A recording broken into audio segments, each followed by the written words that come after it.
Okay, this is our part 2 on the FTX. On the last video, which I know was long-winded, I gave you generally a schedule or a rundown on how things should go. Now we're going to do a little bit on the visualization. This is our training site for that little scenario that we did for the FTX. So up here, that's our rally point. That is a farm that belongs to a member of the militia auxiliary, if not a member of the militia. So that's where everybody comes in and parks their vehicles. Now the night before is when the Op 4 comes in.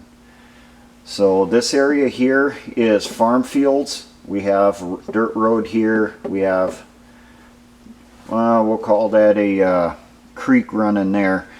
And we got trees along the creek and that stuff because the terrain is not suitable for tilling, for turning into fields. The Op 4 comes in the night before. They get their instructions from the commanding officer of the unit or the first sergeant, whoever's in charge of the exercise. They then move tactically to their area that's assigned for their patrol base, which we're going to put them over there. All they know is that somewhere down in here is where the main body's going to be. They do not know the exact location. Now, the next day, the main body shows up. The Op 4 knows they're coming in the next day. They don't know for certain when. So they may put in observers along the tree line with radios to watch for the main body as they're moving through the fields. And then when a observer has their little spot report, their salute report, they call it up, and whoever's in charge of the Op 4 reacts accordingly, whatever he thinks is appropriate. He could monitor the situation, see where they go. He could put in an ambush, whatever he decides. Now the main body comes in, they launch their quartering party. They're going to somewhat skirt the road and then they're going to dogleg it in to their anticipated assembly area. The quartering party comes in, they do their quartering party procedures. Now you can have the Op 4 attack the quartering party. If that happens, the quartering party then needs to notify the main body, and the main body needs to decide at that time what they should do. Are they going to move to a separate, to another assembly area that they have chosen, an alternate, or what's going to happen? So then the main body, they move out. Their set time after the quartering party, they generally follow a similar route. They're probably not going to cover the exact same route, but they'll be pretty close. They'll come in, they'll do their dog leg, and then go through, start setting up their assembly area.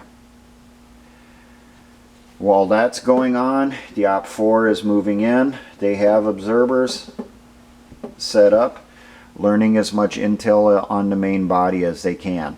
It's possible they may launch an attack against them. Say they do a simulated mortar attack or something, which is coordinated through the OCs, through the observer controllers. One way you can simulate a mortar attack, okay, with the observer controllers, have a length of pipe with a cap on the end. Have that pipe kind of set down in the ground a little bit so it's angled.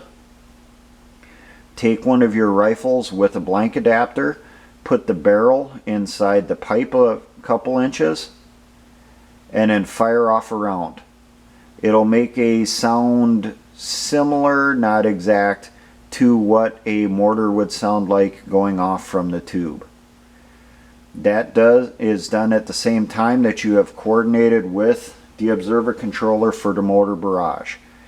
And then, you know, a couple seconds after that round is fired inside that pipe, that's when the OC will do whatever for simulating that the mortar attack is going off. Maybe they got some type of cherry bombs or something that they're going to set off, some little fireworks or something. And then they'll start tossing them around, and as the panic sets in, that's when they start yelling, you know, mortars, and then everyone reacts accordingly. You can also do sniper fire and that stuff too, whatever you come up with for your scenario. Now, if you're going to meet as a unit for conducting a neutral training where everyone has to be at, do that like in the center here somewhere between the two base camps, or up in here somewhere, whatever you've decided for the training. You know, maybe you have a area set up down here that you usually shoot at, that's normally your range. Well, then you meet at that range site, you conduct your range. Maybe you have a shoot house set up. The farmer has allowed people to come in and they built up a shoot house using tires and sand and gravel and stuff. So then you go through, do your clearance drills and all that stuff. And then once the training's done, everyone moves out into the fields, you know, not at the same time, and then takes their appropriate routes to their assembly areas. You can also always locate one of the assembly areas on the other side of the creek. Have one on one side, one on the other, depending on the terrain that you're setting up on. And then you incorporate in the training water crossings. How do you get across without being noticed? How do you secure your crossing site and all that? So, and then once the exercise is over with, everyone moves back to the farm, to the vehicles, and that's where your AAR is conducted, your after action review. Everyone meets up there, off on the side, inside a barn, inside a shed, or outside the shed, whatever you decide, and you sit down and you conduct your AAR. Then everyone shakes hands, changes out of their camis, out of their uniforms, back into civvy clothes if they have to, and then they go back home. For those of you that were getting lost inside the talk on the last video, maybe this helps you with a little bit better of a visualization on how it could work. Now, it's also possible too, you could set up multiple hide positions and assembly areas for the Op 4, or maybe they won't have any. Maybe they're just going to be roving. They're going to be moving around all the time because they're a small group. Maybe it's only a fire team or less. Maybe you have only 2 people as your Op 4 and they're just going around doing harassment stuff, you know, doing the occasional mortar attack simulation, doing the sniping thing, that type of stuff, trying to sneak into perimeter at nighttime, trying to sneak into your patrols, trying to sneak, you know, merge with them and that stuff, see if they get caught, and then when they get noticed they open fire on them and that type of stuff. There's lots of things you can do, but hopefully this gives you somewhat of a visualization on how this type of stuff is conducted.